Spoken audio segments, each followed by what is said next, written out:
Hello, everyone, and welcome to a brand new episode of the Jams Tea Podcast, where we spin the jams and spill the tea. And we're coming at you with a new episode where we talk about the goings-on in the world of music.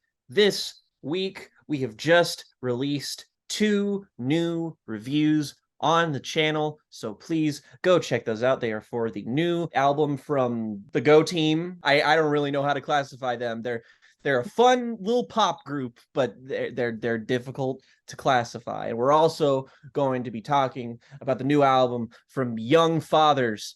I don't know how to classify them either, but we're talking about heavy. So go and check out that video if you haven't. Today, it is Valentine's Day, as this video releases as well. And so the topic of our main discussion today in this now episode is going to be our favorite love songs. So stick around for that. We have some very, let's just say, podcore picks. Nothing that will surprise anyone who even remotely knows us or has watched the show for any amount of time. But still, some of the greatest love songs that we think are non-obvious. I didn't pick a Tom Waits song. You didn't pick a Tom Waits song, and I applaud the restraint. But before we get to that, as we typically do in our now episodes, we're going to talk about what's new in the world of music, new releases, new singles, and news in general. And let's start with the biggest music news of the week, of course. The Grammys happened in the time since we last did one of these now episodes as well. Music's biggest night, of course. The stirrer and source of discourse abound.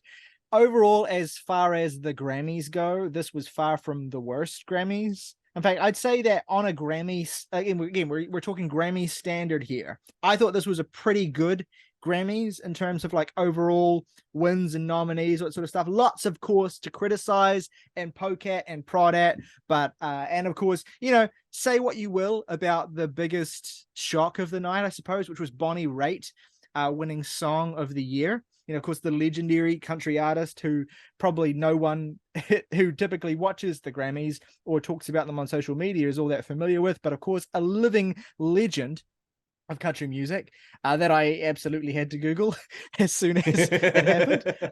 But still, that's an awesome sort of, it's cool to have a sort of lifetime achievement award in that slot. I think, because I am generally speaking pro chaos when it comes to the Grammys, and this felt like very much a chaotic good choice, and I was okay with it because of Lizzo. Actually, Lizzo's About Damn Time, which anyone who remembers our year-end list will remember was one of my favorite songs of 2022 in general, won Record of the Year, which was a great and well-deserved win because, of course, as anyone who is nerdy about the Grammys will tell you, the difference between Song of the Year and Record of the Year is that Song of the Year is about songwriting and Record of the Year is about production. And the About Damn Time is an immaculately produced pop song. It kicks, it pops, it sounds amazing, and Lizzo's performance on that song is absolutely incredible.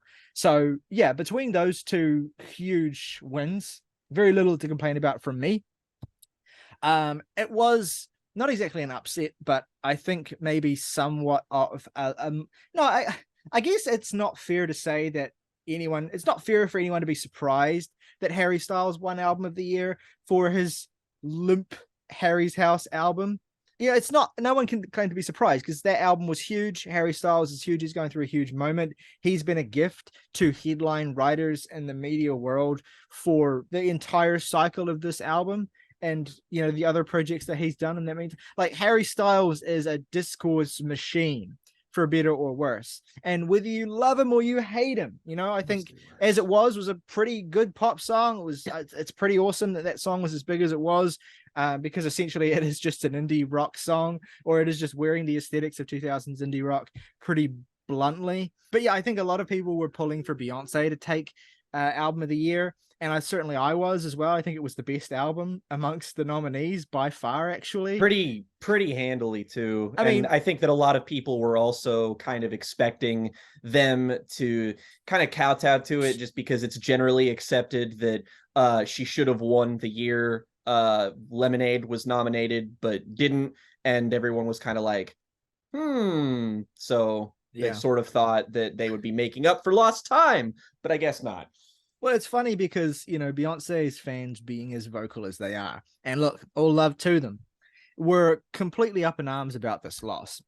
And again, I understand how it looks, successful, biggest, potentially has an argument for being the biggest artist in the world, happens to be a black woman, lost the album of the year, Grammy for her most well-received and beloved album, although I guess you could debate that, to, a white guy who likes to, queer bait or whatever. I'm not going to get into it. I don't actually have any animosity towards Harry Styles. I kind of could do with a year where he's not in the news, where I could just kind of forget he exists for a while. And then if he came back in, say, 2025, I would probably be like, oh, awesome. He's back. I wish he would go away for a little while and come back weirder. Yeah. That would be advantageous for everybody. I feel like we've been waiting. He's made 3 albums now. I feel like each album's been like, okay, cool. And I feel like he's going to really sort of push into his idiosyncrasies with the next one. And he kind of just hasn't done that. He's kind of just stayed in the same spot, which is a little bit frustrating. But maybe, I feel like Harry Styles, he's maybe a little bit too young to really fully, do that. I feel like as he gets older, maybe he'll start to be a little bit weirder. Who knows?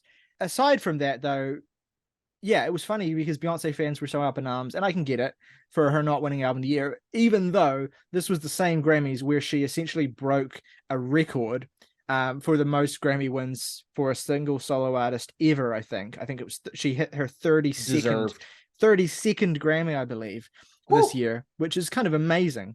Yeah, and I guess we can call ourselves queer music commentators as well, so we are somewhat, I suppose, entitled to comment on the fact that Kim Petras became the first transgender woman to win a Grammy since Wendy Carlos, and that all that comes with that as well.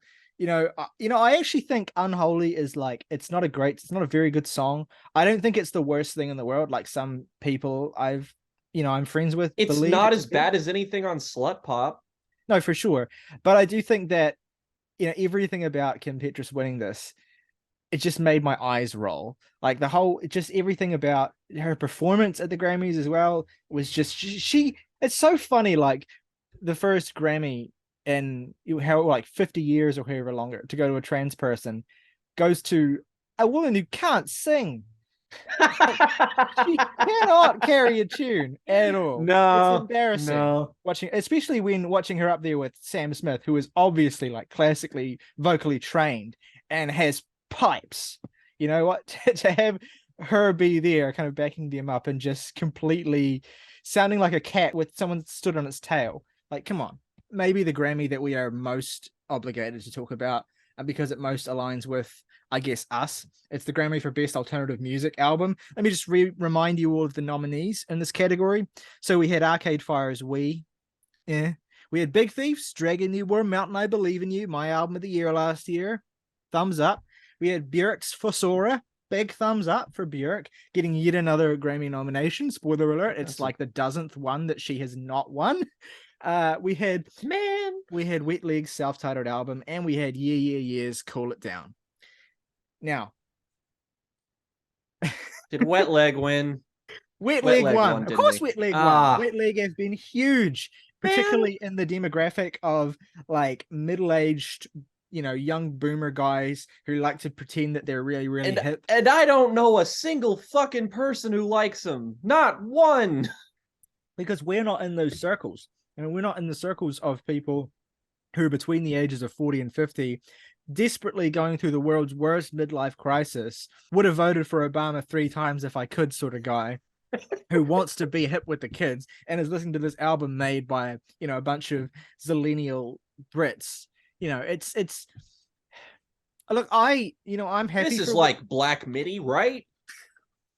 I'm happy for Wet Leg. I am. I think that they're a goofy, irreverent band, and they seem to have a really good sense of humor about themselves, even if I don't really like their music. And I'm certainly glad that Arcade Fire didn't win, although that was never going to happen. Because of the whole Win Butler thing, they were never going to win. Their nomination victory for us that they didn't win. Their nomination was either like something that was set in stone before the Win Butler stuff came out, or it was just like an obligatory sort of nod of the head to the the old indie act. But I had faith. There was some part of me deep down that was hoping Big Thief could clinch it, and they didn't. Or even Years. I thought that Years album was really solid. I really liked that.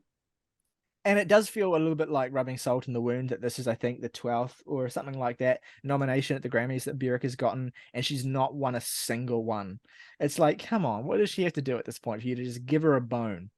Throw me a freaking bone here. Like Fasora is like the album of hers that people have liked the most since like fucking I can't even remember. Since but Volnicura. people like, yeah, since Volnicura. Fuck's sake.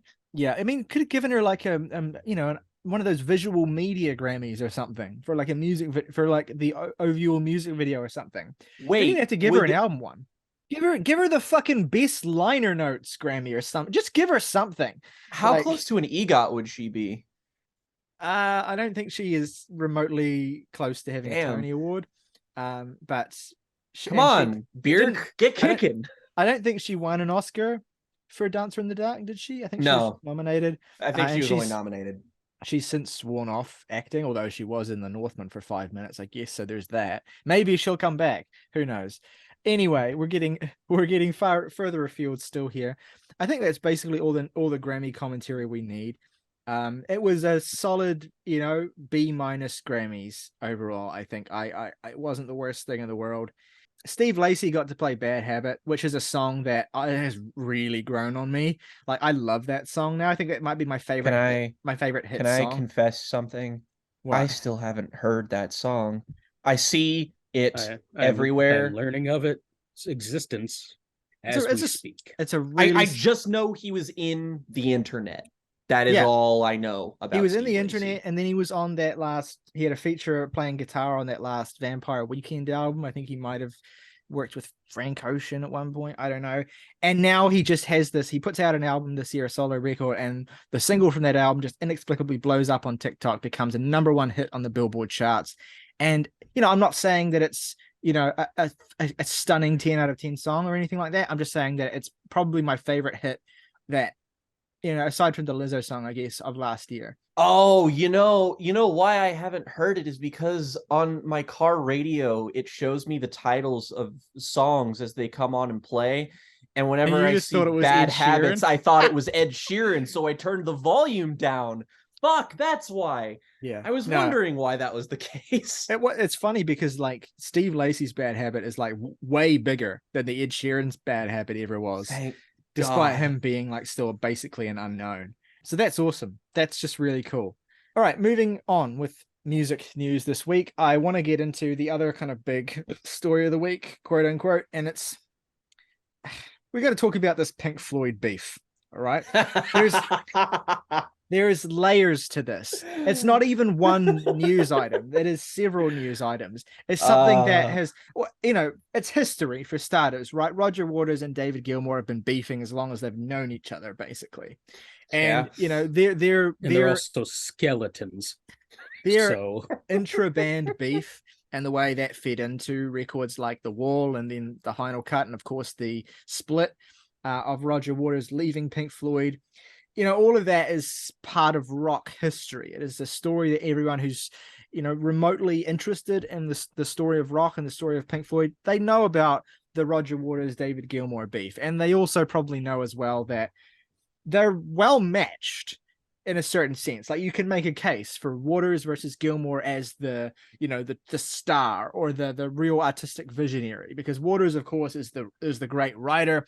Waters is the great sort of song constructor and album visionary and all that sort of thing. And Gilmour is the guitar god, essentially, who takes those ideas that Waters has and pushes them into the stratosphere and makes them iconic.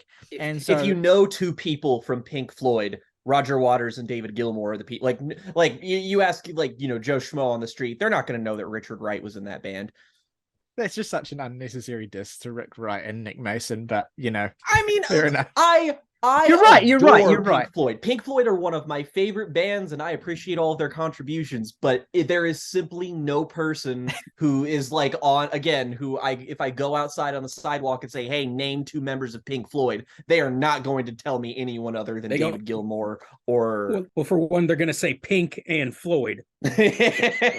Obviously, their beef was what ended Pink Floyd, essentially, because then David Gilmour had to basically hold it up after him, and he tried. Division Bell's not bad. That's a decent album. I think Division Bell is pretty good, honestly. And then Pink Floyd came apart. It's not like Waters was doing anything more interesting. Well, no, the final cut sucks.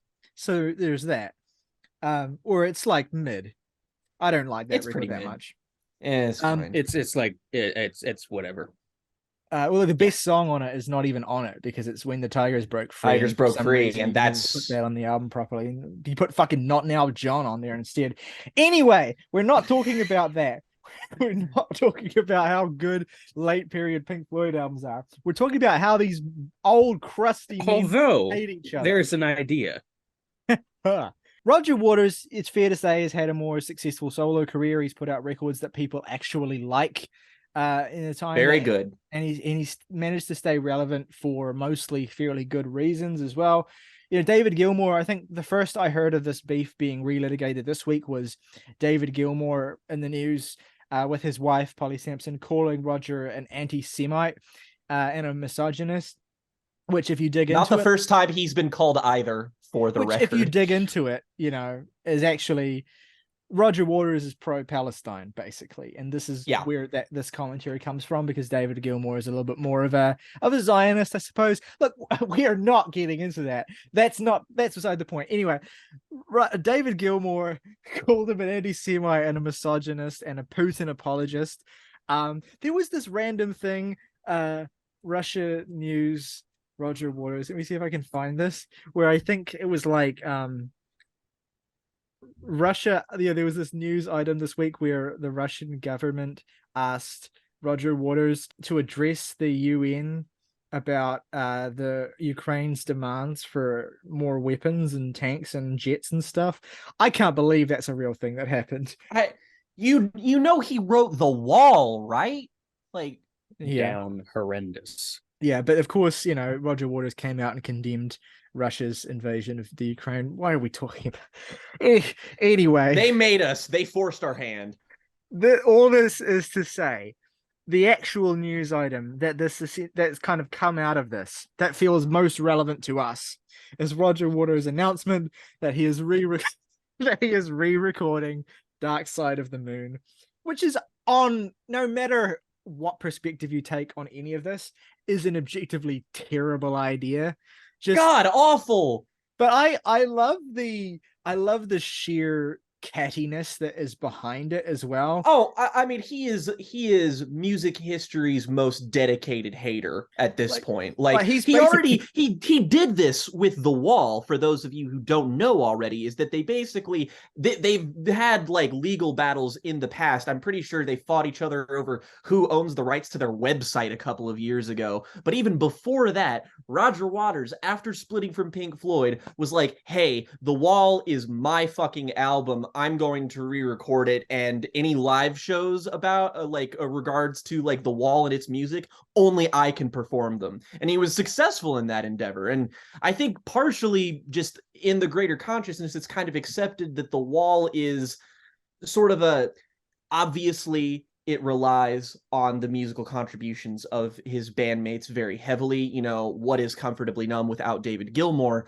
But at the same time, The Wall is the Roger Waters ego project. It is in spirit his, so I can kind of understand.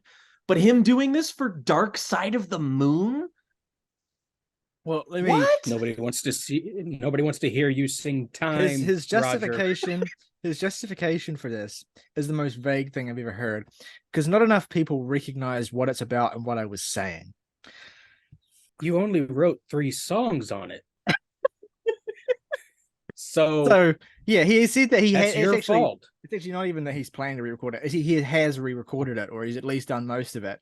And so Telegraph journalist Tristram Fane Saunders has heard this apparently, and in a Rolling Stone article or an interview with him, he described these descriptions of it sound so funny to me. So I'm just going to quote from the Rolling Stone article here. Saunders claims he is one of a handful of people who have listened to the solo album from start to finish and described parts of the re-recording as very good. In particular, Saunders touts Time as terrific with his old man's timbre, and the re-recorded version of Money as a country tinged cut reminiscent of late Johnny Cash. And I'm just like, when I think about what appeals to me about those songs, I don't want to hear a fucking hurt Johnny Cash version of Money. I don't want to hear a fucking like groany, pasty old man trying to carry the long vocal lines of Time. I don't even want to imagine what he's done to fucking Brain Damage or Great Gig in the Sky or any of that, or songs like On the Run, which is like the whole appeal of that is the specific synthesizers and tech that was being used in the 70s that if you try to replicate them now with modern, plugins and shit would just sound so flat and awful. It's just a terrible idea on every conceivable level. Dark Side of the Moon, Taylor's version. He should though. That's what he should do. He should call it, Roger's version in parentheses, and I would give that. That's hilarious because Roger is just empirically a worse name than Taylor, so just calling it Roger's version. Release the Waters cut. Yeah. Yeah, he's gonna add like a whole new hour of leftover material that's just a soft way of selling his new shit on the album, probably. I don't know. I wouldn't be surprised. Look, Roger Waters, from what I can gather, he has said a lot of things politically that I happen to agree with. He seems to be a very righteous guy who supports a lot of causes that very few other artists with his stature would have the boldness to stick their neck out and stand for.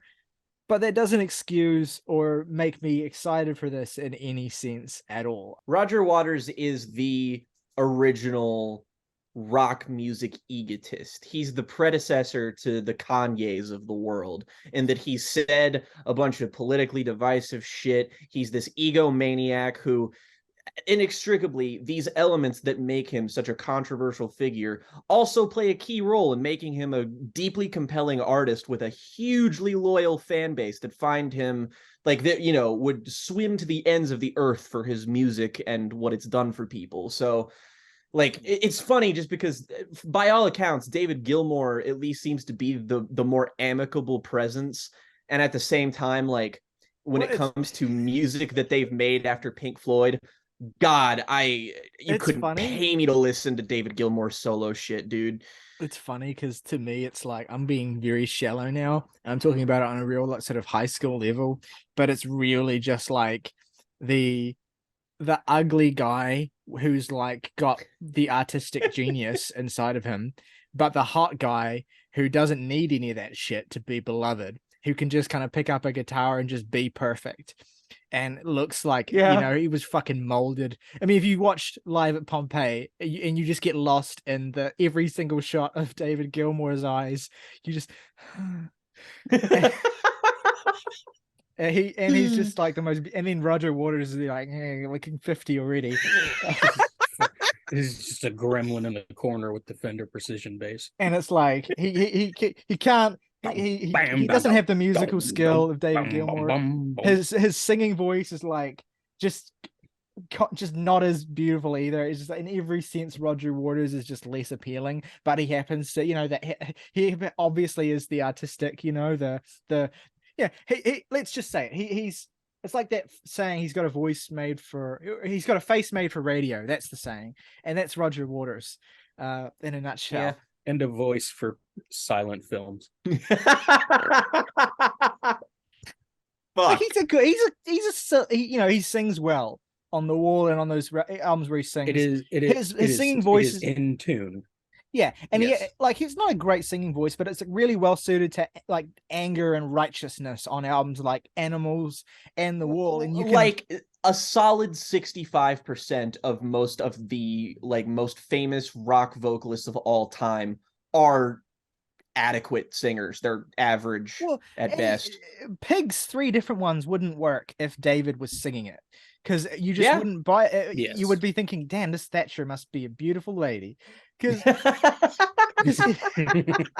you need to have the crusty gremlin singing those songs, because that's the spirit of those songs. Crusty jugglers.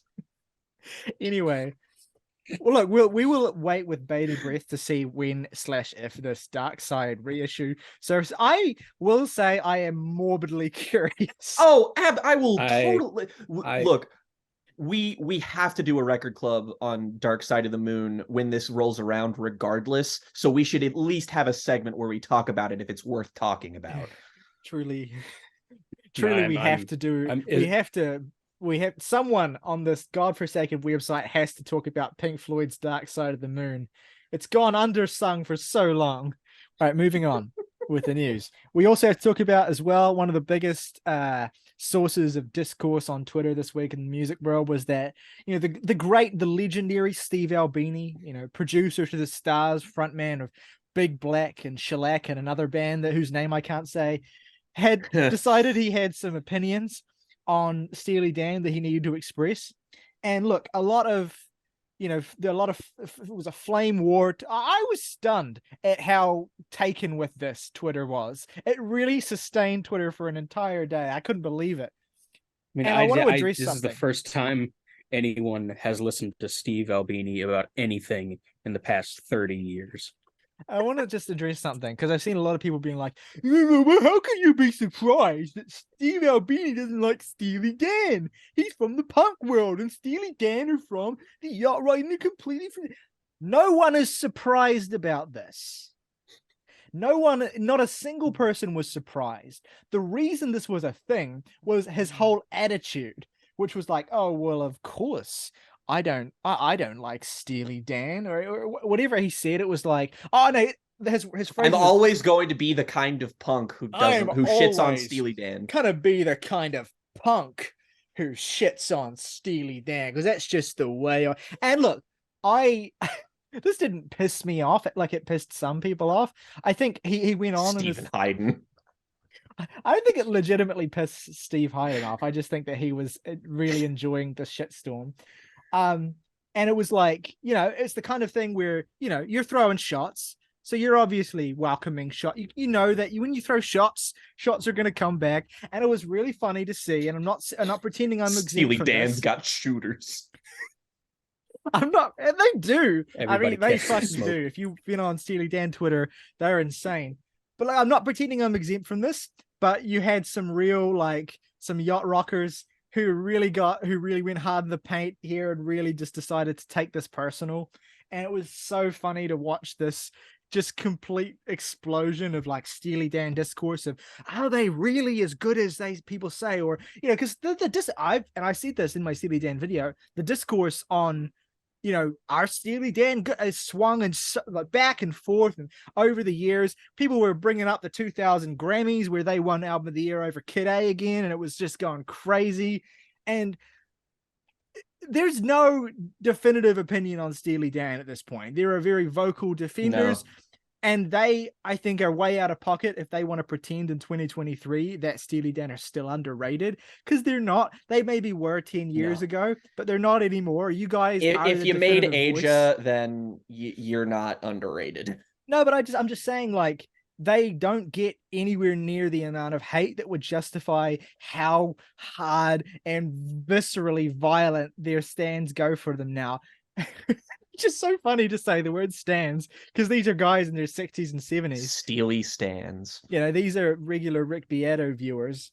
And, you know, and I have to reckon with the fact and, that you know, queer people in their 20s, because we have to be honest. That's it's a this significant weird number dynamic now. of Steely Dan fandom now where you're either 70 years old and, you know, have completely paid off your mortgage and have 7 kids, or you are transgender. No lies were spoken on this podcast today. And you're like, you know, 19 years old with a neo pronoun. And that's the two demographics, right? And look, I'm not saying that, you know, we're queer. I'm not saying that with any level of hostility. Love to everyone. Love to the 70-year-old guys. I get a lot of them in my mentions whenever I post a screen cap of fucking Black Friday or Ricky Don't Lose That Number. They're fucking there straight away. And I love them. God loves them. You know, Steely Dan fans on Twitter they're fucking hysterical. And there's definitely some self-awareness there about how like hard in the paint they ride. But at the end of the day, you know what's the funniest thing about all of this is that I don't think Donald Fagen even knows about any of this. I don't think he's even remotely aware that this is a thing. And I think if he were, he wouldn't care. He sure as shit wouldn't like any music that Steve Albini has made. And so it would go both ways. I found this entire thing hilarious on everyone's parts. The shots that Albini was taking, endlessly funny to me. Like, this is my favorite one. Their engineer invented a machine to play the bass drum. Did he now? And yet it sounds like this. Yeah, hey, look. Okay, Albini Big Black. Albini was throwing shots, and I respected it. What I love about look this at whole yourselves thing, calling them the Dan. Go trim your beard. You know what I recently rewatched Riley's discography video for Steely Dan, which if you're interested in their music, go watch that. It's a great video. But in it, you call them the Dan 60 times. That sounds about right. Moving on from this now, I have in my notes for things to talk about here an absolutely confounding 4-word phrase: David Guetta Eminem deepfake. So I need to really quickly remind myself. Oh, right, okay. I see. The fuck did you just say to me? So David Guetta, you know, who we know and love from his very brief time in the limelight as inexplicably one of the world's most well-known producers in the, you know, EDM craze era of the late 2000s, early 2010s. Floyd. Recently, I was getting to that. Recently became famous again for shout outs to his family. And it's sampling Martin Luther King Jr. It was one of the greatest things anyone's ever done. That helped me get through quarantine. People have said, you know, people have made that joke about different things over the years. Oh, this ended racism. Run the Jewels ended racism. Eminem and Jay-Z ended racism. No, David Guetta sampling Martin Luther King over a 2008 beat drop that he was playing in 2020 and saying shout outs to his family about George Floyd. That ended racism, right? Riley, I am 99% certain, because myself and friend of the podcast, Jen, we met up a little while ago and we watched this video in their apartment, and I swear to God, it's called David Guetta Ends Racism. The people have spoken. And I say this in my authority as a white person. Racism exists no more as long as David Guetta's around. I think when David Guetta dies, racism might return. You know, and it's crazy. Everything David Guetta's done since then has been funny. Like the last thing he was famous for was this, you know, terrible song that he made for Bebe Rexha that was out like 5 years ago. Bebe Rexha's not a real person. Everyone keeps talking about her like I should know who she is, and you're all it's wrong. Definitely not a real name. Yeah. Well, that is a computer program. So yeah, this song that he made with this Bebe Rexha person. Good, yeah, I'm feeling individual. All right. This exactly this interpolation of Eiffel 65's Blue, like you could not. So awful. It's something you can't make this shit up. That's how fucking. If we did our top 10 worst songs of the year list last year, like we had done in years previous, that would have absolutely made the cut. Everything David Guetta does is a sentence that's never been said before by a human being. That's everything he does now. And so here we have David Guetta has made a song with a deepfake Eminem vocals and played it at a show, which is the latest thing that he's done. Deepfake technology is terrifyingly good now. It's terrifyingly realistic. I feel like every day on Twitter, you're getting some, you know, lighthearted use of this technology. My favorite is the recurring bit of getting Joe Biden to say rap lyrics, but like not just specifically Chief Keef songs. Yeah. the video of deepfake Joe Biden like perfectly reciting the intro to Chief Keef's Love Sosa is legitimately something I have seen over 50 times. You have to put it here. Chief Keef on I can't even like make fun of it by like reciting that sounded it. a bit like Joe Biden actually trying to recite it. Chief Gut, Sonny, I need to like just malarkey. just listen to this shit, right? All y'all fuckers talking about Chief Keef ain't no hey, Chief Keef ain't this, Chief Keef is fake. Shut the fuck up. Y'all don't live with that. Y'all know that you got caught with a ratchet shooting at the police and shit. You've been on probation since fucking I don't know when. Motherfuckers stop fucking playing him like that. Then it's all savages out there. I catch another motherfucker talking sweet about Chief Keef. I'm not playing him. The AI is so good. It makes this version of Joe Biden speak more fluently than he actually does when he's like doing like the addressing the House, which honestly I feel like has to translate to this Eminem deepfake in some regard. I can't believe I just said that sentence, because like in order to accurately replicate Eminem's flow in the 2010s and 2020s, you have to be an AI who's like constantly stuttering like that's an awfully hot coffee pot. Let me just find this. We might as well listen to it.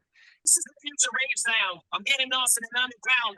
It's something that I made as a joke, and it works so good. I could not believe it. I discovered those websites that are about AI. Basically, you can write lyrics in the style of any artist you like. So I typed, write a verse in the style of Eminem about future rave. And I went to another AI website that can recreate the voice. I put the text in that and I played the record and people went nuts. We're supposed to believe that Eminem was the AI in that video? I love how he explains the process like he's the first person to ever do this. Eminem like he's wins. giving us Discovered these and websites. I went to another website that can recreate the voice. I shouldn't be mocking him. Someone's probably going to get offended by that. So that's chaos. That's the news this week. In terms of new single drops this week as well, I want to talk about the new Depeche Mode song because they dropped their first song since the passing of Andrew Fletcher, of course, who passed away last year, and it is the lead single for their upcoming album, Memento Mori. Now, I don't actually know whether this was recorded before or after Fletch passed away. I mean, it would seem, based on the general mood and feel of it, that it might have been done after he passed away, but I don't want to make that assumption because I've been hearing about this album, I feel like, for a while, but this is the first time that we have actually gotten a single. And the album's coming out next month, so it's not that far away. The song's called Ghosts Again. It's definitely a Depeche Mode song. It seems to be a step up from, because Depeche Mode were kind of in a bit of a tailspin creatively with their last couple of albums, especially 2017 Spirit, which was, when I think of fine, it wasn't terrible, but when I think of like the specific brand of like post-Trump election albums made by big artists who feel they have to speak to the moment, that was certainly one of the. I mean, it's just, it was, especially songs like "Where's the Revolution," like just enough, fellas. Have taken 6 years off and they're back. And I mean, already just on Rate Your Music, the single has the highest rating of any single they've released since fucking Playing the Angel era. So, Jesus. And it is a good song. I thought it was a really good song. What did you guys think? Very MGMT, strangely enough. Ooh, good comp. Which I think is a look they wear well.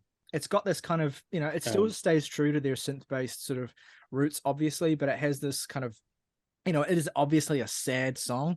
It has this moroseness to it. And even like the album cover as well, this jet black, aesthetic with the angel wings on the front. It looks kind of corny, but at the same time, it also it's done so starkly that it also just is a little bit affecting. I am really looking forward to seeing the shape this album takes. Gahan's vocals are like really like they sound fantastic. I haven't really listened to a lot of like post 90s Depeche Mode or anything, so I can't really speak to the evolution of his. Okay. Yeah, he's pretty much always sounded this good, but he definitely sounds older, but in a way that 100% complements the music. He doesn't quite have the power, but the kind of frailty that he leans into really complements a song like this.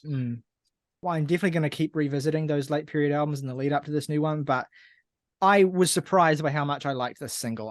I just have kind of resigned myself to not really getting into Depeche Mode again in terms of like new material, but this surprised me, and it will be definitely a somber affair based on the theme of it and, you know, Fletcher's passing. So yeah, definitely worth checking out. Okay, before we get into what we've been listening to though, and continuing a somber note, we also need to talk about a couple of massive musicians, like legends who passed away. First one I want to talk about is one that we would have talked about last week, but we were planning on doing a record club on this artist's most beloved album. Just didn't quite pan out. We weren't able to make it work with everyone we wanted to be a part of it. So we'll shout him out here instead. Of course, Tom Verlaine passed away a couple of weeks ago, legendary guitarist of television, and, you know, more relevant, I suppose, to our interests, inspiration for a fantastic Always song. Also worked with Jeff Buckley. Yeah, also worked with Jeff Buckley, like one of a true musical legend, someone who basically, through his main band, in the context of one absolutely perfect, astonishing album, you know, made his mark on the world of rock music and guitar playing, and then just completely, obviously they had one more album after that, but it was almost like he said all he had to say, and then he moved on and ended up being this figure who was behind a lot of some of the greatest music that's come out ever since. You know, the artists that he's been involved with, obviously he was a big part of Patti Smith's Horses even before he made Marquee Moon, but he's also worked with David Bowie on Scary Monsters and Super Creeps, and actually a couple of different albums, I think, as well. He's worked with Sushi and the Banshees, famously. He's worked with Rick Ocasek. He's worked with Jeff Buckley, as you've mentioned as well. Just one of the greats that, you know, obviously he's been around, and it's not exactly, you know, like we weren't expecting him to live forever, but this one really, really hit me as being, in terms of being like one of the first figures in the world of like guitar playing, and as a guitar extraordinaire that I recognized as a teenager and kind of latched onto. So yeah, Morgan, anything you want to add? Yeah, I mean, I haven't had Marquee Moon in my life all that long. It was something that I was just meaning to get around to for ages, and I had gotten about halfway through it in a couple months before Verlaine passed, and I figured his passing was, it was high time that I actually see that one through, and it was certainly a worthy journey. Not his guitar playing is always lauded, and for great reason. I mean, just it's not like he's up there like Yngwie Malmsteen, but the way that he crafts hooks is so idiosyncratic and specific and infectious, and it's all over that album, and it's heard in so many albums like it that followed. What he did with the guitar solo, particularly the Marquee Moon guitar solo, the final solo on that song that he played, well, for starters, like it presaged the punk scene in these huge ways, and because it came before the punk explosion, it was recorded right before the punk explosion, and was, I think, you know, we associate punk so much with this kind of rough shod simplicity and this kind of rejection of complexity and even of musical knowledge to a certain extent, but Verlaine kind of set a precedent that intricacy and composition and actually doing innovative things with the way that you construct solos is something that still can be a part of that more primal vision of what rock music could be. And so his vision for how to play the guitar and how to solo in particular feels like super just important, and like it's been a lasting impact on basically all the guitarists that we love in rock music and in modern progressive music as well. You don't have guitarists like, you know, Guthrie Govan, for instance, without Tom Verlaine. Like, you don't have that level of sort of this combination of intricacy and power as well. It's very art rock, but also at the same time it has this fluidity and emotion that comes through that not a lot of art rock, you know, intricate post-punky guitar stylings always have. It's just he's just, it's hard to explain beyond that, and I'm no guitar expert, but yeah, Doug Martsch of Built to Spill oh comes to yeah mind. Great point. There's just sprinklings of Verlaine in so much post-punk and indie rock and even shoegaze. Yeah, it's hard to quantify. But his vocal presence on Marquee Moon as well, because he's on lead for that album, just utterly infectious. Like if you can get through See No Evil, or especially the chorus of that song, without smiling from ear to ear, you may be a little bit decrepit inside. Yeah, he's the hooks Yeah. on that album are outstanding, sensational, very easy to get stuck in your head. And to keep up the sadness, more recently we lost Burt Bacharach, one of the great visionaries of popular music in general. I passed away at the age of 94 this week. And you know, even if you don't have an immediate personal connection to Burt Bacharach, the influence he's had and the kind of craftsmanship that he took and the how far reaching the music he made is into basically all forms of popular music is kind of incalculable. Dude worked for people like Dionne Warwick when he first started, you know, like lots of like jazz and soul kind of like standards very early on. And I think just never really stopped after that. I mean, well, surely in his later life he didn't, but I mean, he was still working and producing in like the 2010s and what have you. Like he's credited on so many albums that like he's credited on Frank Ocean's Blonde, for fuck's sake. So I mean, you can find him basically anywhere. He's one of those figures in popular music who is so ubiquitous that, again, even if you don't know his name, I wager to say half of your favorite, like, you know, musical tastes like that, they owe something to him. Also, he's like, he may be, you know, you could debate, and there's probably statistics on like what the most covered songs of all time are. There's probably loads of really fantastic contenders, but I would wager very few people, very few individual single human beings would have written as many of them as Burt Bacharach has. I mean, songs like The Look of Love, Make It Easy on Yourself, I Just Don't Know What to Do with Yourself, of course, the songs he wrote for Dusty Springfield, Raindrops Keep Falling on My Head, I'll Never Fall in Love Again, On My Own, the Patti LaBelle song, The Close to You, the Carpenters song, or the Carpenters cover, I guess, of his song with Hal David. Of course, Aretha Franklin's I Say a Little Prayer, which of course she took from Dionne Warwick, which Bacharach wrote, and of course maybe his most famous song for Dionne Warwick, which is Walk On By. Like, you get if you go through the songs that Bacharach has written and then you follow the covers of those songs, the artists he's given those songs to, and the legacies of those individual songs, you have this ripple effect on popular music that's, you know, just kind of impossible to fathom. So here's the Bacharach for an incredible career, an incredible life, an incredible artistic track record, and just being one of those figures who has left such an imprint on popular music forever.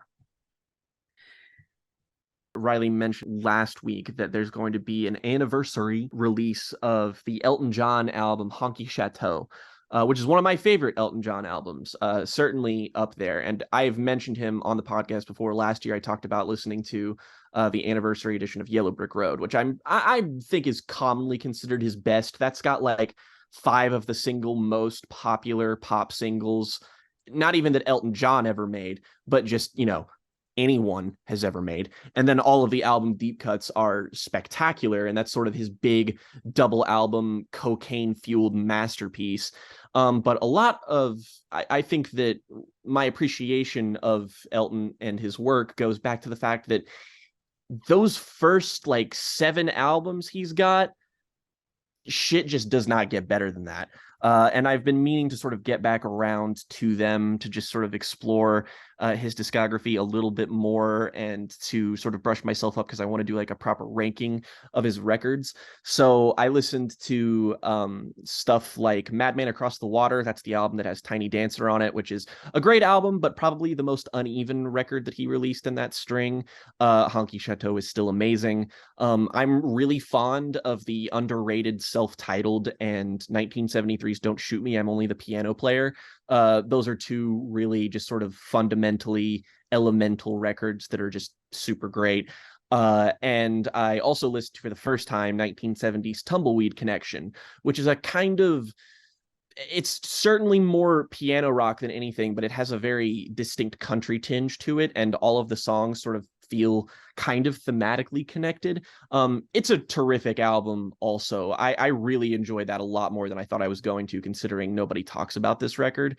But like, holy shit, some of his best songs are on here. Come Down in Time, Talking Old Soldiers, Burn Down the Mission.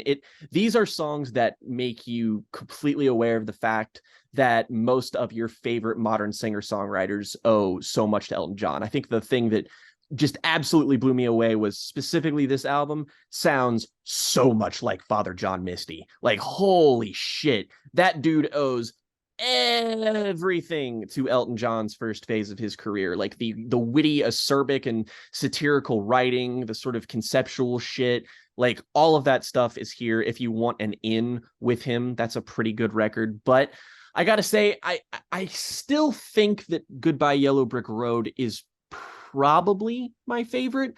I wouldn't stand by it, but because I'm currently trying to decide which one it is between this and I think the album of his that I hear talked about the least, even in people who talk about his records, that being Captain Fantastic and the Brown Dirt Cowboy. This album is fucking great. Capital G, great. And I don't hear anyone talk about it. I think it might be due to the fact that the only single on here is Someone Saved My Life Tonight. So it doesn't have as many of those like big heavy hitter Elton John singles, even though this is relatively popular, which coincidentally is, I don't know if maybe I just haven't heard this relative to all of his bigger songs, but this is a perfect pop song, an incredibly and also just a very kind of dark song when you basically consider the fact that it's just like, this is more or less about Elton John singing about him and his fast and loose lifestyle in the 70s, doing lots of cocaine. This is a song that's basically him talking to death. It's really, really interesting once you dissect all of the storytelling elements of his songwriting. And this is sort of his album that was inspired by Sgt. Pepper's Lonely Hearts Club Band by the Beatles, or Ziggy Stardust by David Bowie, where he attempts to sort of take on a persona and make the most sort of colorful music as possible. And there's like full orchestral arrangements on here. There's a huge Southern rock element on here that really does make you think of David Bowie. One of the bonus tracks is actually a cover of Lucy in the Sky with Diamonds, and I'm not going to lie, I think I kind of prefer this version over the Beatles version. But the arrangements on here are amazing. The tunes are fucking timeless. I love this record. I mean, I can see why Someone Saved My Life Tonight is certainly the standout for most people, but the title track is just as good. There's songs like We All Fall in Love Sometimes, Gotta Get a Meal Ticket. This is just a relentlessly momentum-fueled, fun record that's every bit as good as Sgt. Pepper's or Ziggy Stardust, in the same way that albums like that are good. And I highly recommend that to anyone who wants to get into his albums proper. It's a really tight record. Goodbye Yellow Brick Road is easy to recommend, but it is a double album, and it's big, not exactly as easy to get into. I just want to point out really quickly how tragic it is that, again, I hate to keep talking about Rate Your Music, but go to Elton John's Rate Your Music page. The images, Goodbye Yellow Brick Road, big, massive album cover there, awesome album cover, really gives you an impression of the artist. And then you click on Bernie Taupin's page, and the cover that represents him is the original songs from the movie Romeo and Juliet. Yeah. And it's just like, this is the man who wrote basically, correct me if I'm wrong, 90% of Elton's lyrics. Elton and Bernie are, for all intents and purposes, if you love Elton John, you love him because of Bernie Taupin. He is an essential aspect of all of his greatest songs and greatest records. A completely singular pop songwriting presence. This is as good as anyone who has ever done any of this. And I was so into listening to these records, and I was just like, God, these are all so great, so fun, such underrated as legitimate singular bodies of work. Maybe I should do a discography breakdown. It would be really long because he's got a lot of albums. And then I looked ahead at some of his other records. And past this phase of his career, man, this shit is rough. This shit's really rough. Like, he's got some. I've actually listened to some of his later albums, like Captain and the Kid, which is a very good record, or Too Low for Zero, which has some of his like beloved songs on there, like I'm Still Standing. But he has a lot of albums that are very wholly unremarkable or just straight up fucking terrible. I don't even remember why I listened to Victim of Love, but I have listened to it. It is fucking terrible. Like, Jesus Christ, it's bad. Let's get into our main topic of discussion today, which is, of course, because it's Valentine's Day, we're here to talk about our favorite love songs. We have each picked 3 songs that, to us, mean an awful lot, that we consider to be great songs, but particularly great love songs. Try to avoid obvious picks as well. I think if I've got a few honorable mentions as well, so if you two have honorable mentions, you can feel free to rattle those off before you mention your first pick as well. But let's take the time now to go through each of our picks for our favorite love songs. So Jake, what do you want to go off with first? Well, I may have joked earlier and said, haha, I didn't pick a Tom Waits song. Good for me. So I instead pivoted and went to who is commonly considered the greatest songwriter of all time, that being Bob Dylan. And it's funny just because I feel like when you think about great Bob Dylan songs, you don't necessarily think about love songs. And that's kind of why my choice here is a bit unconventional, as it is a song that's definitely about love, but I think more generally, it's just sort of the sense of security that you find in someone else. And that being, of course, from his album Blood on the Tracks, my favorite Bob Dylan album, Shelter from the Storm, which is very, very comfortably my second favorite Bob Dylan song after Most of the Time. And it's just, everything about this screams timeless. The melody on it is timeless. I feel like that's an underrated quality of a lot of Bob Dylan songwriting, is that he's, often complimented for being this metaphorical, allegorical, fucking Lyrical very miracle. lyrical miracle, very like literate, kind of like scholarly sort of writer, at least in his, the records of his heyday. But I feel like his actual knack for solid, tight song construction goes a bit undersung, and it's at its best on something like Blood on the Tracks. And it's pared back enough to feel intimate, to feel like it has that sort of sense of closeness. And I feel like that's why, generally speaking, I feel like most of my favorite love songs are kind of folk and folk adjacent.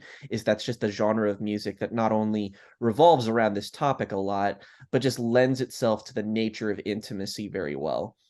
And Shelter from the Storm it's a song where essentially Bob sort of goes through the same sort of structure multiple times, the sort of verse that talks about, being this sort of lowly, kind of wretched thing, a creature void of form, being one of my favorite lyrics on here. Just and little gremlin.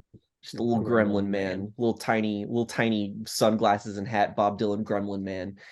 Everything about like Dylan's songwriting in this era feels very almost mythological, and there is something about it that feels like that here. But there's always like this set of contradictory lyrics, or this sort of humiliation, like lyrically, description wise, that Dylan will put himself through, and then always end it with the sort of greeting of "Come in, I'll show you." Sorry, I just ate some really hot wings. I'll give you. Come in, she said, I'll give you Shelter from the storm. And it's sort of an offer for refuge. And no matter what kind of sort of lyrical ventures Dylan goes off on, there's always greeted with that same simple phrase. And it just sort of builds into you this sort of sense of comfort just upon hearing it, the sort of security and reliability of someone who will accept you, someone will shield you from the horrors of the world, and also the horrors of like oneself. There's a really, underlying sense of self-loathing and inadequacy in this song, and the way that Dylan describes himself. it is a properly kind of pathetic song if you read into it, but there is a kind of universal sort of clarity that it's given most of Dylan's best songs that just feels really hopeful, and it just makes you feel like you're being hugged, and it's just that simple, gentle reminder of someone who will always accept you. And that's sort of what I value in this song the most.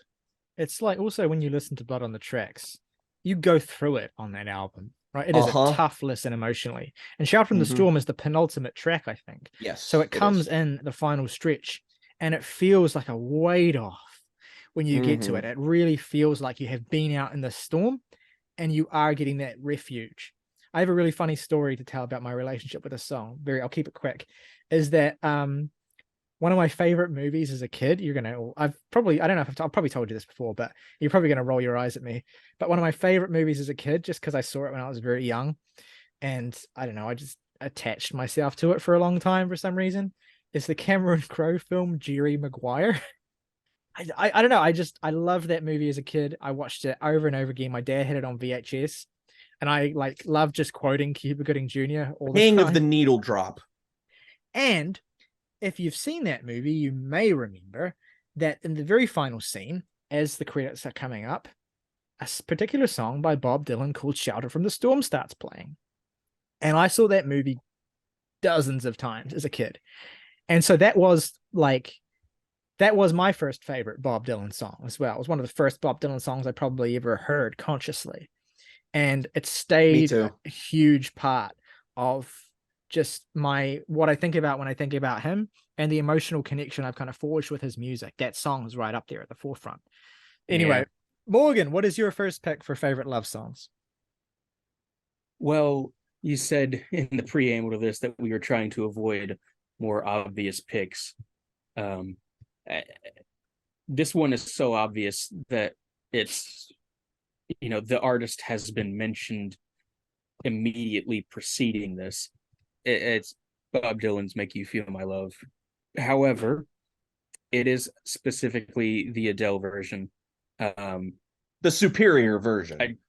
I don't care for the "Time Out of Mind" version much at all. Really, it's fine. It's like, okay, make you feel my love. When the rain is blowing in your face. In other words, it's similar to "Shelter from the Storm" in the sense that a partner in life can be almost like a home to you, in the sense that you can find solace in their presence. And that's sort of a running theme throughout portions of Dylan's discography. It's just the way that he writes about love in that sense. And yeah, personally, this is the most compact, sincere translation of that notion. A song so good, even the Glee version of it is good. It's like Adele completely transforms that song without really changing the tone of it all that much. She just inhabits that space so well and makes it feel more like an Adele song than a Bob Dylan song, even though he does, as Jay has expressed, he's great at writing love songs. But yeah, Adele is just made to record that song. So with each of my picks, I have tried to capture a song that is about love, or that is a love song, in a very different way to the other picks. And I've tried to keep them quite distinct and unique from one another. Before I get to that, I want to shout out a couple of honorary mentions, songs that I either didn't include because I just couldn't justify putting it in over the other three, or it was just too famous already, like two very obvious picks, but songs that are nonetheless, I think, two of the greatest love songs ever written are Talking Heads' "This Must Be the Place" and Sufjan Stevens' "The Predatory Wasp of the Palisades Is Out to Get Us." I particularly wanted to mention the Sufjan one because that's like an explicitly gay love song as well, which I don't know that we have. It's one of my favorites as well. So that's a great song. I also want to shout out the song "Saturday" by the band The Clientele off their album Suburban Life. Ooh, yeah. That song, I was, when I was revisiting songs that I love that are about love, I was particularly taken with that song. It's some of the most beautiful lyrics ever written about being in love with someone. And so I highly recommend checking that out. But my first pick today, probably the most unconventional of my three, in the sense that it's not like a ballad. It's actually not a ballad at all. It's a blood pumping, chest pounding indie rock song from one of my favorite indie rock bands of the 2000s, from one of the best indie rock albums of the 2000s. I am talking about Wolf Parade and their immortal song, I'll Believe in Anything. This song is one of my favorite songs ever. Doesn't even matter a love song or not. Few songs get me as fucking pumped up as this song does. And it is just this full-throated, absolute statement of devotion and protection that sounds like a madman is singing it. Because, of course, Spencer Krug is singing the song, one of the two front men of Wolf Parade, and his voice is very distinct. He has this kind of bleating, howly sort of tone that he has that I could understand if people hated it, but I love the way he sings. I love the way he leans into the limits of his voice as well. But there's just lyrics on this song and that are so just surreal. They're obviously about love and devotion and the sense to which you feel like you love someone so much, you want to like take them and put them inside of you, but not in a sexual way, in a sense where you want to kind of consume their everything. And also that you're willing to kind of just devote yourself unabashedly and unashamedly to them in every single sense.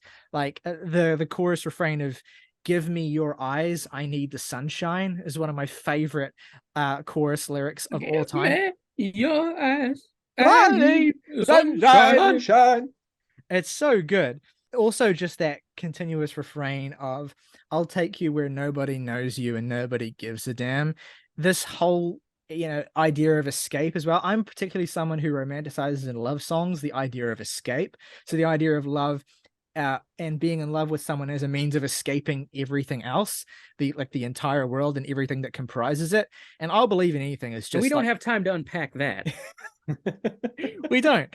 And there's just lyrics on here that are like kind of amateurish, but in a way that really appeals to me. Like, we've both been very brave. We walk around with both legs. Like just the idea of just standing up as this act of defiance. It sounds kind of childish in the song, and Spencer has a kind of childish voice that I love. I don't know. I've heard this song for probably over a decade now. This album's been in my life. I still don't know what "if I could get the fire out from the wire, I'd share a life and you'd share a life" means, but I believe that it is. It sounds romantic as fuck to me, and it wouldn't surprise me considering his delivery of that line if it wasn't an in-studio ad-lib. Yeah. And just that the bridge is so good on the song as well. Like, "I could take another hit for you, and I could take away your trips from you, and I could take away the salt from your eyes and take away what's been assaulting you." That's great wordplay and great delivery. And you have these very 2000s like hollering backing vocals. And Jin, this is this moment, one of my favorite moments in all of music, where he's like, "I could give you all the olive trees. Look at the trees, look at my face, and look at a place far away from here." And the song just explodes at that moment, and it's so good. Check out the music video if you haven't as well. It's like a Barry Lyndon sort of referential thing where it's like set in like the 1800s, and it's about these really insecure men who fight over this woman by like firing cannons at each other. And it's just very funny and has the same sort of sensibility of the song as just kind of geeky devotion that you don't really know how to express in a normal way. And yeah, it's one of my favorite songs of all time, so I had to mention it here. Well, my second pick here is going a little bit off the beaten path from the most critically lauded songwriter of all time to an indie rock songwriter people definitely like a lot. That being one Mr. Conor Oberst from the album Casadega by Bright Eyes. If you know me, if you've listened to the podcast for any amount of time at all, you'll know that I'm pretty sure, I mean, to some extent, I mean, I guess everyone but Morgan is a really big Bright Eyes fan. Like even August has sung the praises of stuff like Lifted. And Casadega, I think, is a prime candidate for one of the most underrated and underappreciated albums ever made. Every time I listen to it, I somehow love it more.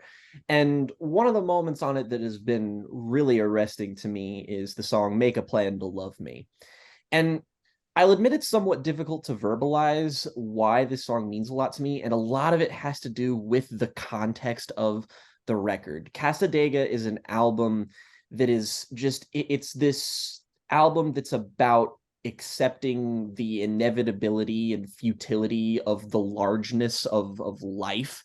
And it's all about just finding yourself being caught in these like big sweeping emotional truths. And as it sort of reflects that sonically, it's this really big, very opulent sounding album. This is like the biggest a Bright Eyes album has sounded. Like there's full orchestration on songs like this, although Make a Plan to Love Me is a more relatively at least stripped back song. And the notion here is that like the title implies, is that the main character, Connor, or whoever it is sort of imploring the subject of the song to make a plan to love me. And the way that's variously like recontextualized throughout the song, depending on where the verse is, it changes this in really subtle, really interesting ways. And it goes from sounding like pathetic declaration of just sort of like desperation of just wanting someone to do that, but the more he elaborates on this concept, the more it feels like it's in keeping with the record and trying to accept some sort of inevitable truth where it's either going to result in Connor or the main character themselves sort of being greeted with failure, or their patience ultimately being rewarded.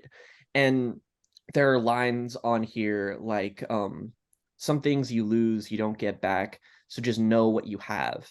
And there's just lots of tiny little moments. And this is also just such a quintessential, like, when I think about what a love song sounds like, it's exactly like this. Like the strings are so big, everything about this song is so like gentle and kind of loving. It has a couple of like rises, but it just sounds so very quintessential in how it embodies its subject material.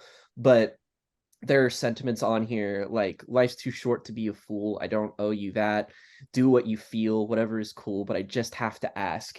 And it's just like, it's definitely a song about unrequited love, but there is the genuine possibility that could turn into something more than that. And the way that the album itself progresses and just sort of carries you throughout this sort of whirlwind of gradual acceptance of inevitable failure, there's a tragic nature to it, but it never loses sight of the potential hope in somebody, and it begins to sound more and more like something that could be genuine, something that could be real, something that could be tangible. And I really love that about it. It's a great song. I do feel like to fully appreciate it, you have to listen to the entire album. But in and of itself, I still think it's a beautiful moment on a beautiful record. Yeah, it's funny. Like, when I think of the two songs, there might be others I'm forgetting, but I think of the two Bright Eyes songs that explicitly mention love in the title. There's this one, and there's A Lover I Don't Have to Love off of Lifted. Oh, and it's funny boy. how the sensibilities and the emotion, Those are like, different songs. they're very different songs. Like, you go from I Want a Lover I Don't Have to Love to Make a Plan to Love Me.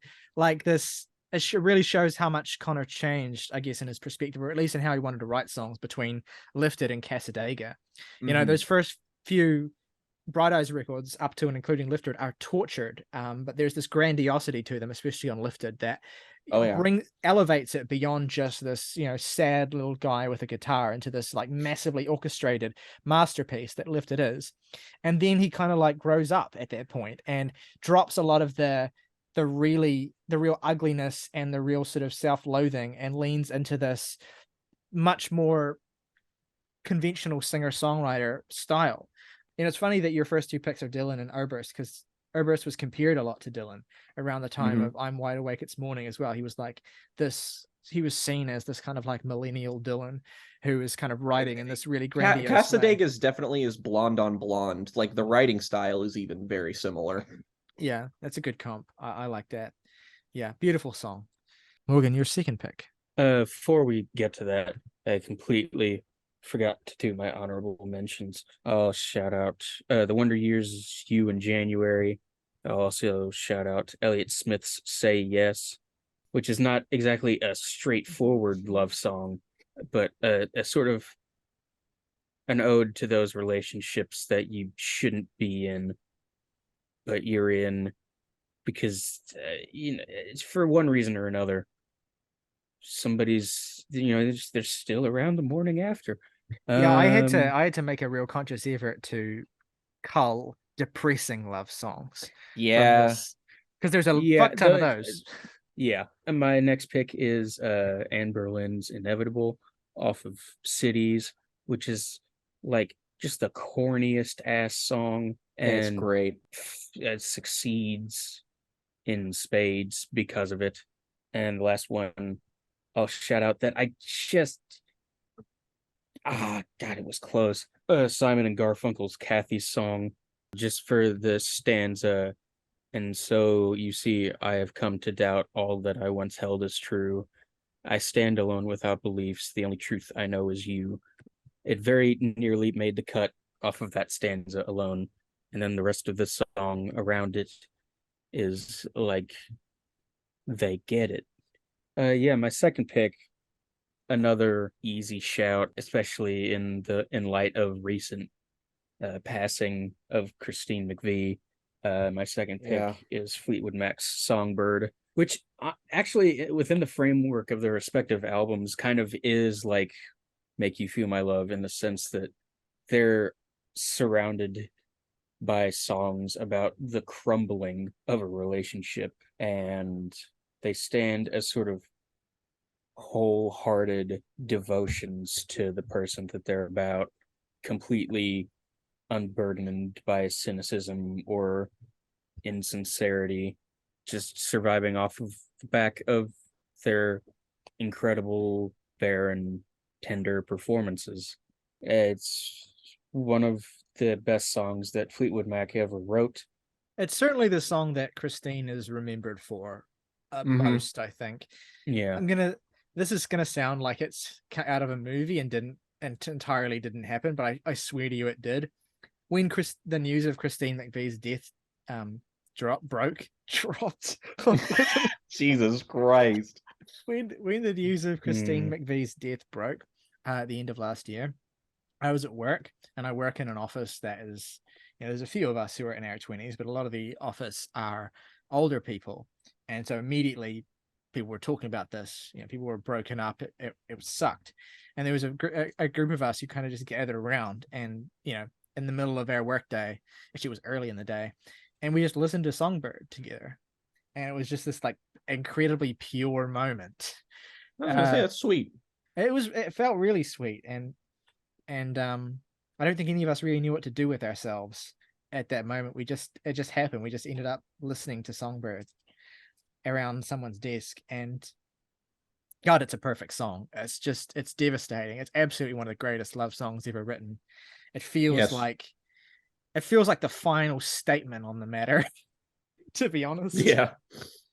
My second pick today is I'm trying to make.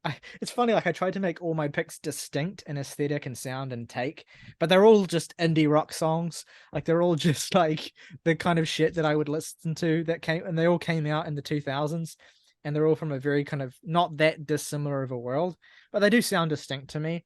But yet again, I have another song that is not a ballad. It's kind of got some ballady elements to it, but they're kind of fused in the vein of this like kind of very fast-paced and intense and emotional rock song. Of course, I'm talking about, and this is probably the most podcore song that will be mentioned today, possibly. And this Block Party's This Modern Love. I can remember the first time I heard this song. Yes. I don't know if I've told this story before. I probably will when we eventually talk about this album in a Record Club. The first time I heard this album, I downloaded it from iTunes, and I was staying at my girlfriend at the time's house, and she lived like in a town that's sort of just 5 minutes out of town from the town that I lived in and went to school in. And for some reason, I had been staying at her house, and this was just before I even had a car. So I had had cycled there, and it was like an hour long cycle bike ride. Words are hard. It was an hour long bike A ride. cycle bike. And it was and you know, it was a Monday morning, right? And I had downloaded this album the night before. It was the next day, and I was like, I want to listen to this Block Party album. I want to listen to this Block Party album because it's, you know, it's a huge indie rock album, and it feels right to listen. I don't know what my exact rationale was, but I listened to this album while I was biking home at like 7 a.m. to get ready for school. And I decided to listen to this for the first time. And it was just this incredible experience because I knew it was a rock album. I knew it was like, you know, fast paced, all that sort of stuff. I wasn't expecting it to be as flat out, you know, boom, boom, boom, boom, boom. I wasn't expecting what like Eating Glass and Helicopter and all that sort of stuff. So I was like fucking motoring, man. I was just clearing this 1 hour bike ride in like 45 minutes. And I remember, because I got home before the album had even finished, but I remember hearing This Modern Love for the first time. And I was just completely on this. I had already just taken in this energy that the first half of the album had given me. And I was just completely, I felt like I was flying. And especially when I was listening to this song, because this song felt instantly like it was speaking to some deeply embedded part of my teenage psyche that was in love and that understood and felt love in all these really strong and powerful ways. But also, even though I was like 16 at the time, I also had this kind of like weariness of love and heartbreak, and how you navigate being in love with someone in a world that moves as quickly as the world does, and where distance is often like so imposed by just the how spread out we all are, and how our working lives and our school lives and or whatever always kind of like creates this distance that makes you kind of have to compartmentalize your relationship if you're living a very busy life. And it just, even though I was only 16, I only just started working for the first time, and I was, you know, still too young to even have a car. It felt like Kelly was really speaking to something that I had only just started to understand the first time I heard This Modern Love on that bike ride. And I can remember how this song just felt like it was lifting me up and pushing me forward, and just ripping this part of me out of me that wasn't even conscious existed. And I remember the first time it got to that part, like at the end of the song, where like the you know, the vocals are just kind of lifted up, and Kelly's just going, "This modern love breaks me," and it was, you had those backing vocals that were kind of felt like a wave that you were riding on. And then my favorite part of the entire album, that like little instrumental bit where it's just that guitar riff going like hard as fuck, and Matt Tong just completely gapping it on the drums, and then the song just kind of goes into its little quiet bit at the very end after that. But that little moment, that little like 10-second section where the guitar is just really hammering and the drums are really going and there's no vocals, but it's just the power of that is like one of the greatest little sections of music anyone's ever done. And it's the one moment on the whole song where you don't have lyrics to give you the impression of what the love feels like. You just have the music, and it feels like how it feels to be like completely obsessed with your own love, and how much of a part of your personality it's become. Like it feels like this fast heartbeat that's just kind of fucking drilling into you. Like each heartbeat feels intense, and it feels like it might be the last one you ever have because of how much this feeling is taking over you. And that's what's so great about This Modern Love, is it's so just extra in how it goes about communicating that. And I think whenever we talk about this album, August will probably be able to describe it even better than I can. But that song, to me, that song is what it feels like to be in love, and to be in your late teens or your early 20s, where like love feels like this thing that is both an escape from how mundane and routine your life is, but also is kind of a part of that routine. And yeah, it's what it feels like to be young and in love through the prism of what it actually feels like to exist, and not like romanticized in this way that isn't real. It's realistic love in the 21st century. And it's that without trying to be profound or anything. It just is that. I love that song, and that to me is like that is the great 21st century love song, in the sense that it is a love song from the 21st century, but it is a love song that is distinctly set in the 21st century. And I don't think there's been a better love song that anyone has ever written since This Modern Love. Yeah, I mean, I didn't even consider it because I knew someone would. So there's that. Yeah, the part where you're describing it's sort of a bridge, but really sort of the climax of the song. There are a few things that I can point to directly and specifically and say this changed the way that I think about this medium. But I heard that song my sophomore year of high school, and it felt like, it's just one of those things where you're like, oh, something I'm feeling actually is universal, and people, this is it. They got it. They captured it. Right, now to our third picks. Jake, what is your third and favorite, I suppose, pick? My favorite pick is the pick that has probably been in my life for the least amount of time, because I only just heard this album on New Year's Eve. This was the album I picked to listen to right at the end of my shift when I was working. And it furthers the big thief pillification of this podcast, because it comes from one Miss Adrienne Lenker, the front woman to Big Thief, her solo record, Abyss Kiss, and it is the title track. It's really strange just because this is a really simple song. There's nothing that's particularly complex about it. It starts with, and like most of the songs on this album do, with an absolutely timeless, gorgeous acoustic guitar melody, that are just all throughout this record. It's so Nick Drake, like Pink Moon Nick Drake. Oh. It reminds me so much of that every time I listen to this song. This whole album is to me, the more I listen to it, the more it does really feel like Pink Moon, not in just like aesthetics, which it certainly is, but in terms of my relationship to it. I keep coming back to this album and listening to it, and I just love it more every single time. And it's difficult just because it's not like Adrienne is this really wordy writer, but in terms of what this record is talking about, and on a song by song basis, it's like there's a lot of density to the prose here. So I don't even think I really registered that this was kind of a love song, if you want to be technical about it, the first time I heard it.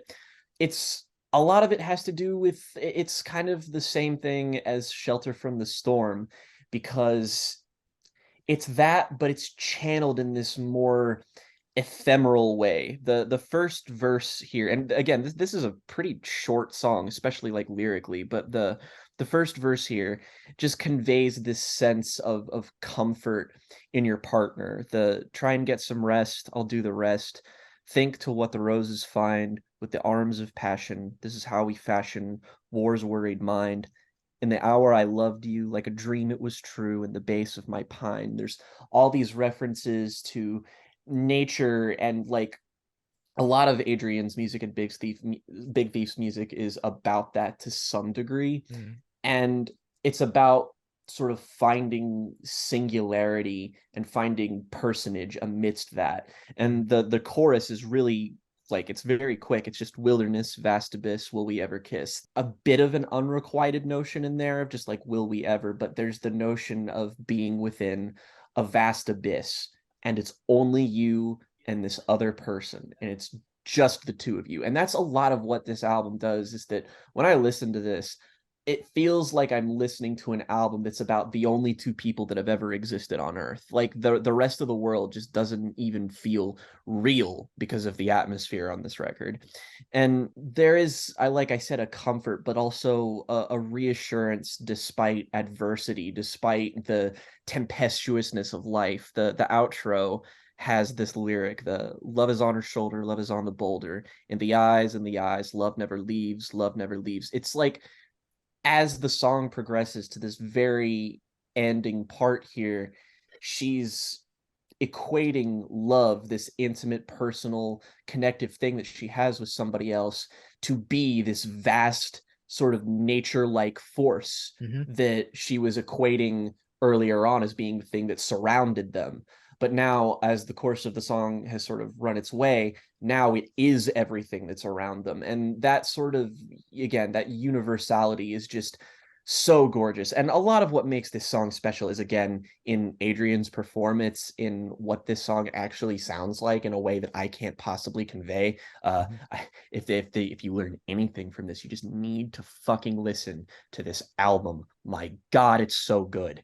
Riley is the only reason I even know this album exists in the first place. And I was just like, oh fuck, a modern successor to Pink Moon, I gotta give that a shot. And it's as good.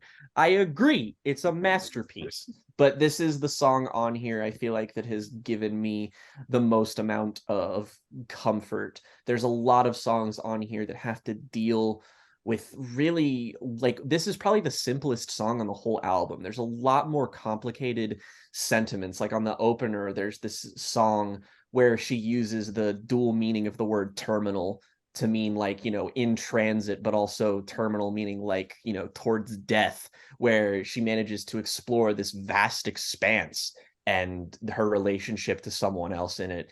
And here it's sort of like the opposite of that, the inverse, the sort of yin to its yang. And I find a lot of very ephemeral, quiet beauty in it that just puts my soul at ease.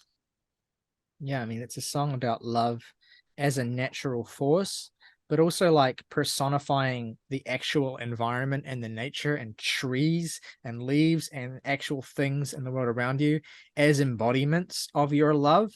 And, you know, the cheap reading would be to say that it's about being in love with nature, but nature is kind of like this force that is both what love is, but also like what your love represents as well, in a weird way. Like wilderness, vast abyss, will we ever kiss? That's all you need to know about this song. It is about both the distance from and the oneness with the world around you, and how you kind of come to understand your emotions and your feelings and your love through your relationship with this place, the place you live in. Like the way that she's cool, you know, she talks about the base of her pine, like obviously evoking base of my spine, but choosing to use the word pine instead to evoke a tree is a great way where she communicates that.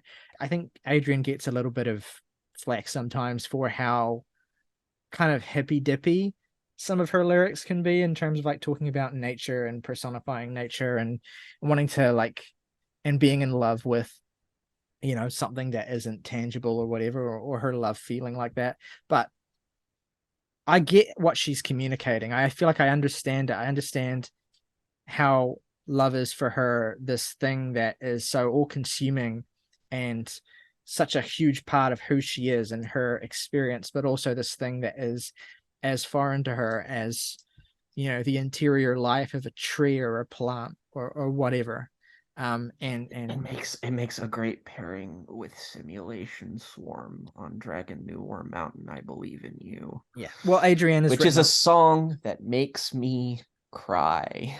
Adrian has written a lot of songs about love, and when I saw you picked one, I immediately thought, okay, cool, I don't have to think about Big Thief or Adrian because we've got them covered.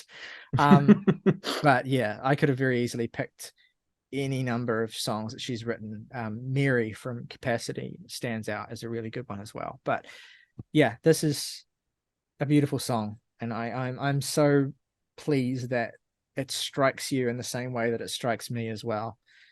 It's something else. All right, Morgan, what is your final pick today for favorite love songs? I think Brian Fallon of the Gaslight Anthem is, I mean, for one, and to state the obvious, really, he's a master of earnestness and sincerity, yes, which is a difficult thing to do. I think it's like underrated how difficult that is to do. But yeah, my pick for this, and there were honestly a few, both between Gaslight Anthem and his solo career, that I thought about going with, but I ultimately settled on May from the 2012 album Handwritten.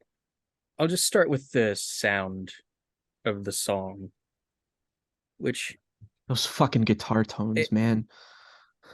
and the synth or not synth, but like the keyboard ambient sound that runs behind it. I mean, this is a 4-chord song, and it makes it sound like the first 4-chord song that was ever written. It's just so completely and entirely sold conceptually. You don't doubt any of it for a second. It just sounds so ridiculously romantic in ways that I can't even really describe. It just sounds that way. I was just going to say it touches on one of my favorite themes for any love song to evoke, which is the idea of driving with someone. Mm-hmm. Yeah, I always think of it's the verse before the chorus and then the chorus itself, but in particular his delivery of them on the last 2 times that it's sung. The verse is well, this and still the city pumps its aching heart for one more drop of blood. We work our fingers down to dust while we wait for kingdom come with the radio on. And then the chorus is just, I want to see you tonight. Would you come for a drive? You can lean into me. If you ain't, oh, you ain't been in love for a while. It is similar to This Modern Love for me. I might like this song more. It's hard to say, especially in the pacing of the album. It comes at a point where you're like, everything makes sense again. You know, you will persevere through just about anything that life throws at you, just so long as you have this person beside you and you have the radio on. And it's like, me saying that sounds almost trite and not really anything worth mining. I don't, just because it's been done so many times. And yeah, May is not the kind of song that the first time you hear it, you're gonna be like, oh, this is revolutionary. This changes the way I think about love songs and rock music, kind of like This Modern Love did for me. But the longer time goes on, and the longer I have this one in my life, the more true it becomes. There's a sort of resignation to it. While we wait for kingdom come with the radio on, you know, we don't have much in life really, so you just hold on to what you can and make it mean something. The way that he performs it, the way the band performs it, it's bigger than you could even comprehend the way it sounds listening to it. And it's just, yeah, I don't really have the words for it. It's got every Heartland rock trope that you could imagine all in one song. And it's so quintessential in the way that it uses those tropes. It feels like, you know, it's the same song that Bruce Springsteen wrote in 1978. And it feels as essential now as those songs did, you know, the first time you heard them, as I'm sure they did to people who were there when it came out as well. And I have a real thing. So 2 things I happen to love. One is a song that uses the motif of going for a drive with someone to talk about love or to talk about connection. I'm always there for that. And another thing I love this song does is end mid-sentence. I love songs that do this as well, that let you complete the image when the song is over. And also, of course, the way that it refrains it, the way that changes the refrain from with the radio on to but since the radio's on at the end, and you put the pieces together of the connection these 2 people have, and obviously that this is not the end, that there's going to be something that continues on after the song is over that you don't even necessarily need to be privy to as a listener. You fill it in with your imagination and with your dreams as well. And this is the thing about Heartland rock, is that the whole point of Heartland rock in a lot of ways is to put into song your romantic dreams or your romanticized dreams of how things could be, or of the perfect love or the perfect escape or whatever. And this song gives you that romanticized vision, and then at the very last moment lets you fill in the gaps with your personal, particular version of that, with whoever that person is or whatever that ideal is. I love that. It's beautiful. It's as perfect of a Heartland rock song as there could ever be. And it makes a really compelling argument for why these tropes, though they have been, a million songs have been written now with these exact tropes, it makes a great argument for why that is and why that doesn't even necessarily need to change, because they're enduring and they get to the heart of what it's all about, and that's what's great about that song.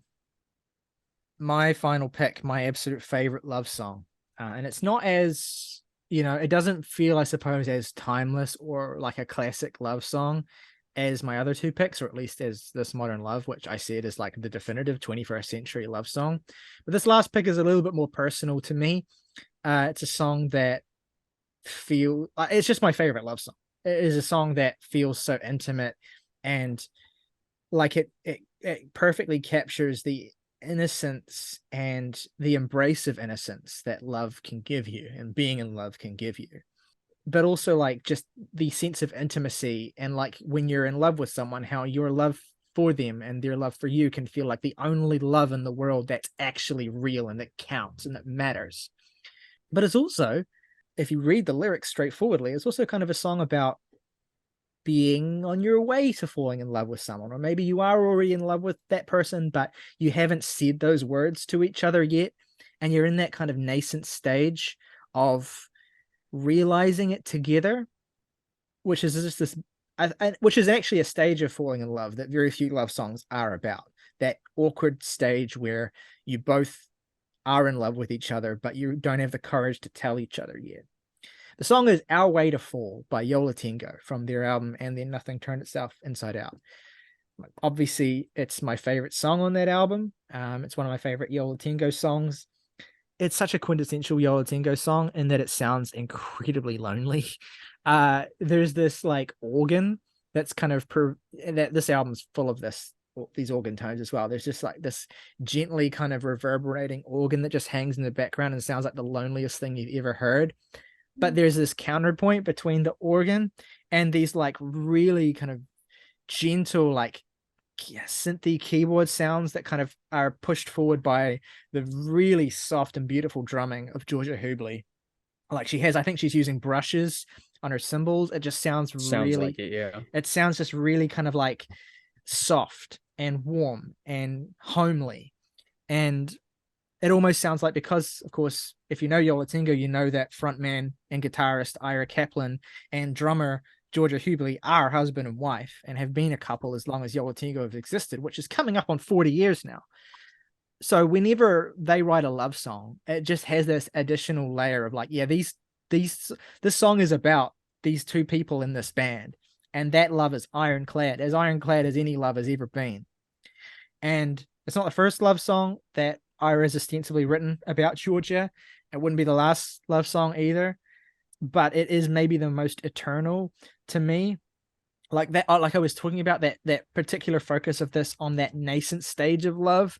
Like there's almost these autobiographical elements. I don't know if they're true to life or not, but Ira is like almost like singing these little encounters or these moments in their relationship early on, or it's kind of disconnected from time. You don't really get a sense of time that much, and he's whispering them in this kind of way, like he's talking to her, specifically just to her, like they're in bed late at night together, or they're sitting together somewhere, and he's reminiscing, and again, they've been together for probably, I think, by the time the song's written, at least 15 years, I think. So they know each other, and their love has gone through a lot, and I feel probably what already feels like a lifetime. And to be writing a song about the early days of that at that point feels really poignant. And in the way he whispers, and in these kind of gentle organ chords and synthesizer or key sounds that he's playing with James McNew's always dependable bass work, providing a very subtle backdrop. It almost feels like through the music, Ira and Georgia are like talking to each other. Like Georgia's gentle splashing drum work is like a response to, or as an affirmation of the things that Ira is saying. And then it just comes back to that refrain of we'll try to make it ours because we're on our way to fall in love. Like it's the sweetest thing I think you've ever heard. Like it's such a sweet song. And there's just like something about those organs that make me well up, but also make me really nostalgic as well. It just has that late night, sort of 3 a.m. with one other person, and you're just kind of sitting there, or you're walking around together, or you're doing something. And it's just, there's an energy between the two of you that doesn't need to be acknowledged. And you could just be there in that moment forever. And that feels like, you know, I imagine that moment for them, and I imagine that the moment they realized they were in love with each other was like a moment very much like that, you know, late at night, just hanging out, you know, doing stuff. Nothing actually romantic or you know, anything like that. It's just this mundane moment that feels, and that's what's so beautiful about all the little mundane biographical details in the song as well, of things that may or may not have happened to him, that things that Ira remembers, he's recalling for them. And yeah, it's just beautiful. It makes me feel wistful, I guess. I don't know. It's just this perfect little love song. And you know, for all of the grandiosity of the other songs that I've shouted out, and a lot of the songs we've talked about that make love into this huge, titanic, all-consuming thing, there's something that feels particularly novel and kind of appealing to me about having a love song like this, where the stakes are just super low, and it's just this song about how neat it is to be in love. Like, yeah, we've got loads of songs about how like neat. Yeah, there's loads of songs about how love is this kind of all-conquering force that feels like you're dying and being born at the same time. And then there's just this song that's about like, hey, you're cool. And I love that. That more love songs. I think you're like swell. I think you're neat, and I like being around you. Hello, Sue. Do you like bread? Yeah, it's like, yeah, bread, exactly. It's a fucking bread ass love song in the sense that you're like my favorite sandwich. Yeah. Yeah, and there's something to be said for love songs like that really lower the stakes. And Yo La Tengo are, maybe they are just the best band ever, in my opinion. I don't know. I feel like I've danced around saying that my entire life. We'll talk about it next week when we review their new album. But this is a great song, and I think it's the best, in my opinion. Yeah, I have to say, we reviewed I Can Hear the Heart Beating as one, however long ago that was now. Feels like it was roughly 2 centuries, but I may be off on that. It's certainly an album that I owe a re-listen in time, because I definitely enjoyed it, but I'm not sure that I understood the extent of it.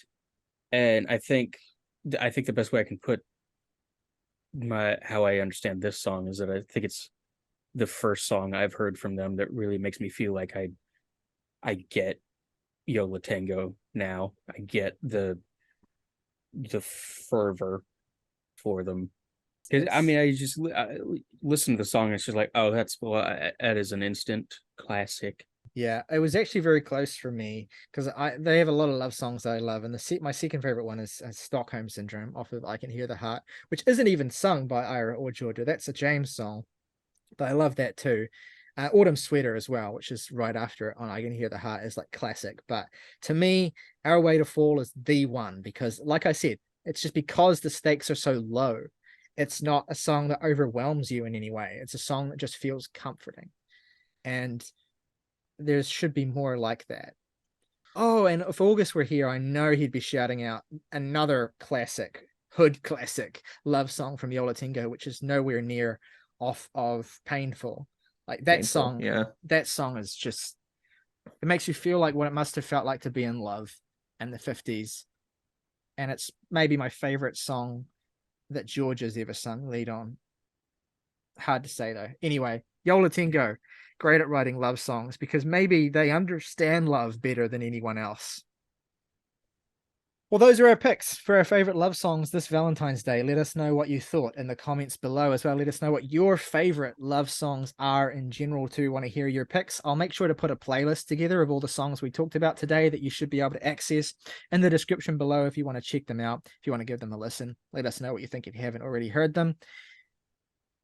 If you enjoyed this video, please consider giving it a like and subscribing to the channel if you have not done those already. They help us out a great deal. If you want to go above and beyond and support us even further, you can hit the join button for just $1 a month. You can support the channel directly, become a member of the Jams and Tea family, get your name in the title call of every video on this channel. Plus, if you want to recommend us some music to listen to, your recommendation will go to the top of the pile. As always though, folks, until next time, rock over London, rock on Chicago, McDonald's, I'm loving it.